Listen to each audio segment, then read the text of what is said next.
1971 সালের 16 ডিসেম্বর পাকিস্তানি হানাদার বাহিনীর হাত থেকে মুক্ত হয় বাংলাদেশ। লাখো প্রাণের বিনিময়ে পাওয়া সেই স্বাধীনতাকে নিজেদের দাবি করছে ভারত। সোমবার বাংলাদেশের বিজয় দিবসের দিনকে ভারতের ঐতিহাসিক বিজয় উল্লেখ করে সামাজিক যোগাযোগ মাধ্যম ফেসবুকে একটি পোস্ট দিয়েছেন দেশটির প্রধানমন্ত্রী নরেন্দ্র মোদী।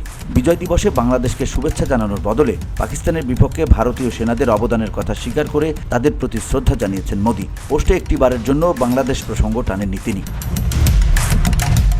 পোস্টে মোদী লিখেছেন, আজ বিজয় দিবস।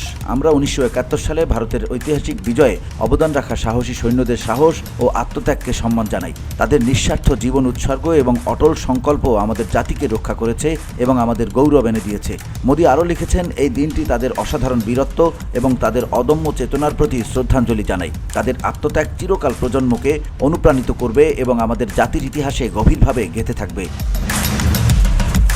VOD Bangla news desk.